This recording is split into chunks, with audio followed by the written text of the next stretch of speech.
Hello, and welcome to this video.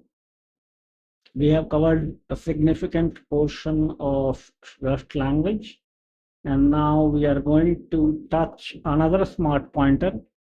Till now, we have seen only one smart pointer box. Now we will look at ref counted smart pointers, that is RC. Also, there have been certain topics which we have covered, like closures, high order functions, or generics, lifetimes. So you should be quite comfortable with those. And before looking at RC, so if you have not watched my playlist, you can go ahead and watch those videos where I have covered those.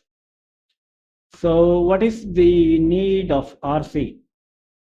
RC is basically a mechanism to share references, because till now what we have seen is that if there's a mutable value, or rather immutable value, then we can take references, but then those references must outlive the original object.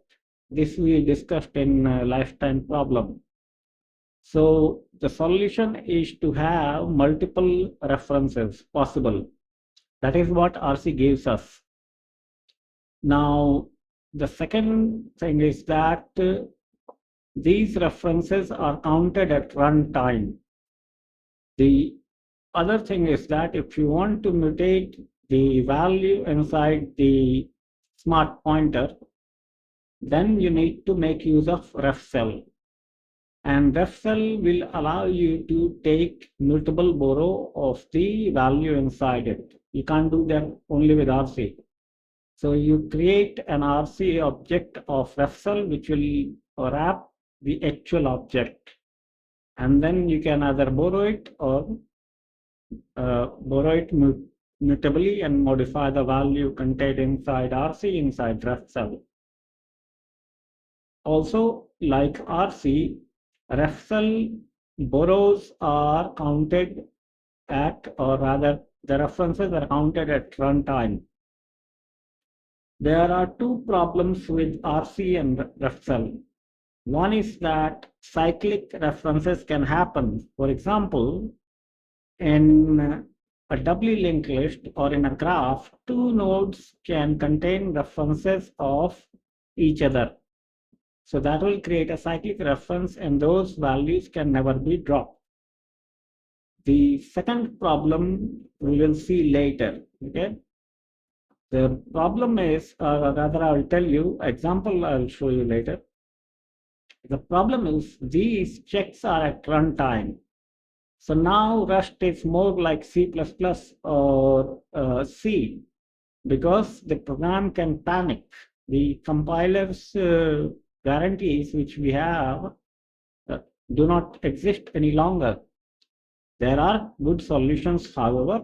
There are two types of solutions. Once you change your architecture, and the second is that you can use third-party crates like QCell and TCell or GhostCell, which are statically checked as well as they provide the same facility. RC Refcell is infamous in Rust because too much of RC Refcell is a code smell. That is the general opinion of people in the Rust community. So this I'm showing you just to complete the discussion. In practice, you should use third-party crates like QCell. So we will see QCell much later when we discuss or rather implement more complex stuff. For the language side of it, QCell I will not cover right now because it is not essential language feature. So with all this discussion out of the way, let's get into examples.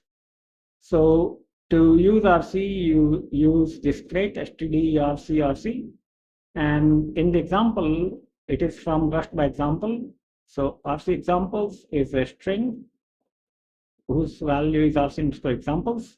Now note that once you wrap this inside RC, which we have done inside a block, so this RC string is there. Now using this variable, you cannot modify RC underscore examples. There is no way unless you use Refcell.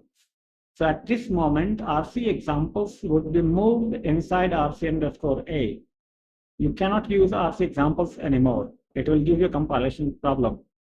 Now we print the strong count of RC underscore A, which should be 1. Then we clone it. Now clone I have not taught in the video till now. So clone makes an exact copy. Okay, it is a shortcut when you have to deal with the references. If you have difficulty passing references to any function, you do clone. For example, we can say here, if you don't want to move the string, you can say our examples.clone and it will move. The downside is now when you do that, this RC examples is untouched. It is no longer moved. Here a clone is made and that is passed to this. So that is what clone does. The downside of clone is that you have performance penalty. So you should make minimum uses of clone as far as possible. But yes, if you are beginning in Rust and you don't know how references and all work, to get over the cliff of Rust difficulty, you feel free to use clone. So here we have created now another clone of RCB. This will also increase the count. So strong count RCB, strong count RCA, which is printed. Then we check whether the internal values are equal or not. Okay. The methods of string you can freely invoke on the smart pointer. So you can put values, length, and anything else. At this point, the inner scope ends and RCB goes out of scope and the count will decrease. Then RCA will go out of scope and then RCA examples, RCA goes out of scope and the object will be cleaned up. So for example, we don't use clone here, okay? RC examples and this bracket, okay?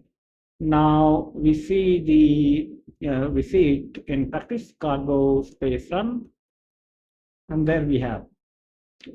So when RCA is created, strong count is 1. When RCB is created, count is 2.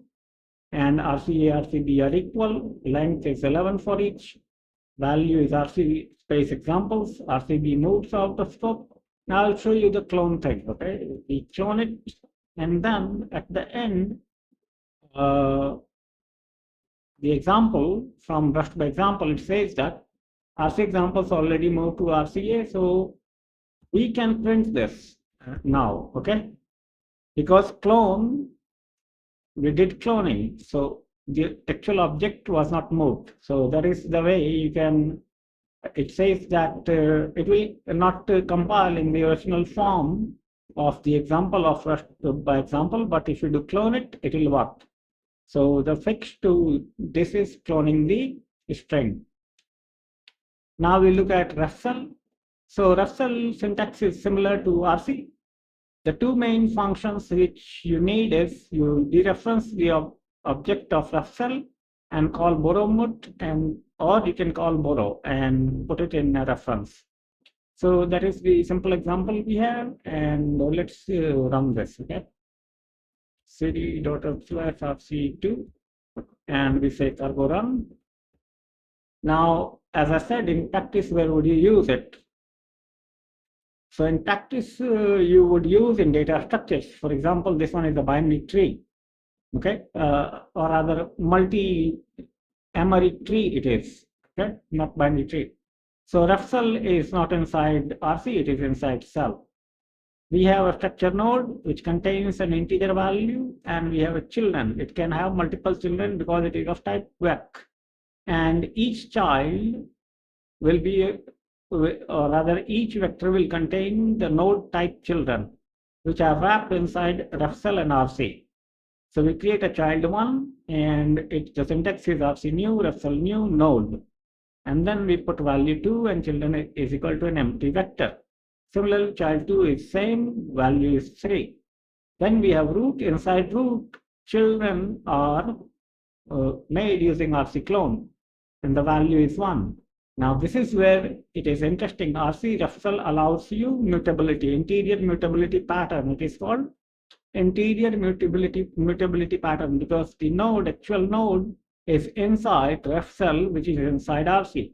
RC helps you contain multiple references, and Refcell helps you mutate the inner variable. So here the value of child 1 is mutated to 20, and here what I have done is I've taken child 2 children and assigned it a new vector. Oh, okay. So here we are printing the root and child node. So this is important in things like binary tree or graph, rather not binary tree, doubly linked list. So we quickly look at the example and we run this, cargo run, and there we have. So Refcell outer value is Refcell, first one, root. Root is, we have printed the root here. So what is root? Root is a Refcell which contains node, value 1, children, then Refcell again, value and children. Okay. RC is not printed here. The reason is RC is basically smart pointer, so box kind of thing won't be printed. Then we have printed, I believe, child 2. So child 2 looks like this. Okay, so children are an empty array. Here also, if you see, the child 2 is here. Okay, we don't need to print child 2 separately as such. This is child 2 and this is child 1. And you see, these are inside a vector. So now we look at the example which I warned you about, that since the checks are not done at compile time, the code might panic. Okay. The golden rule of Rust references is that you can have only one mutable borrow. Okay, and Refcell violates that at compile time. At runtime, the rule is still enforced. Okay. So what we have in this example is like previous one, we have RC, Refcell, and inside that we have a vector. Then we take a mutable borrow to iref. Then we take a function and pass the item to it. Item is RC pointer. And this RC pointer is here. And then we take another mutable borrow. So see, when this mutable borrow is taken, this mutable borrow already exists. And the code will panic. And here we push 2. When we take mutable borrow, it gives us the inner value. So at this point, it will panic. We can't take 2 mutable borrows in Rust. Although the code will compile, at runtime, it will panic. So let's see this in practice, RC4, and we say cargo run. Or first we show the build. Build is fine. So we do run, and then it panicked at line number 12, which is here. So this is one of the reasons why people wrote stuff like QCell or TCell or Refcell, because RC Refcell is dangerous, plain and simple. You make one mistake and Rust safety guarantees are tossed. They're gone. Okay. So in practice, this is all theoretical discussion, but in practice, I am writing professional code. I would simply use QCell or TCell or GhostCell. I will not touch RC Refcell because those crates would give me the guarantees Rust is famous for. The code must not panic at runtime, not allowed.